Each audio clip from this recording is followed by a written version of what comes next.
Hi dears. അപ്പോൾ ഇന്ന് ദേവൂട്ടം പോയപ്പോഴേ കപ്പയും മുട്ടയും വേണം, അത് തട്ടുകട സ്റ്റൈൽ വേണമെന്ന് പറഞ്ഞിട്ടാണ് കേട്ടോ പോയത്. അപ്പോൾ ഞാനാണെങ്കിൽ ഫസ്റ്റ് ടൈമാണ് ഉണ്ടാക്കുന്നത്. നമ്മൾ വാങ്ങിക്കുകയാണ് ചെയ്യാറ്, ഇടയ്ക്ക് വാങ്ങിക്കാറുണ്ട്. അപ്പോൾ സംഭവം സിമ്പിളാണ്, ആർക്ക് വേണമെങ്കിലും ഉണ്ടാക്കാൻ പറ്റും. കുറച്ച് കപ്പ വേവിക്കാൻ, സവാള വഴറ്റി അതിലേക്ക് മുട്ടയിട്ടൊക്കെ ഒന്ന് ചിക്കി എടുത്തിട്ട് ഈ കപ്പ അതിലിട്ട് ഉടച്ചെടുത്താൽ മതി. ഞാൻ വാഴയിലാണ് കേട്ടോ പൊതിഞ്ഞത്, അതിൽ കുറച്ച് പച്ചമുളകും സവാളയൊക്കെ എടുത്തിട്ട് ശരിക്കും തട്ടുകട സ്റ്റൈൽ തന്നെയാണ് കേട്ടോ. ആൾക്ക് ഭയങ്കരമായിട്ട് ഇഷ്ടമായി. ഞാൻ പൊതിയുമ്പോഴേക്കും ആൾ വന്നായിരുന്നു കേട്ടോ. ഉണ്ടാക്കിണ്ടല്ലോ.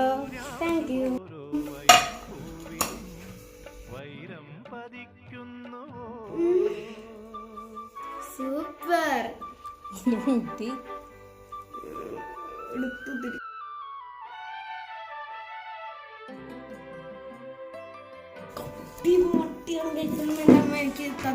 മോന് ഭയങ്കര ഇഷ്ടമായിട്ടുണ്ടായിരുന്നു കേട്ടോ. എല്ലാവർക്കും ഉണ്ടാക്കാൻ പറ്റുന്ന സിമ്പിളായിട്ട് ചെയ്യാൻ പറ്റുന്ന ഒരു കാര്യമാണ് കേട്ടോ. അപ്പോൾ വീഡിയോ ഇഷ്ടപ്പെട്ടാൽ ലൈക്ക് ചെയ്യാനും സബ്സ്ക്രൈബ് ചെയ്യാനും മറക്കല്ലേ. നമുക്ക് അടുത്ത വീഡിയോയിൽ കാണാം കേട്ടോ.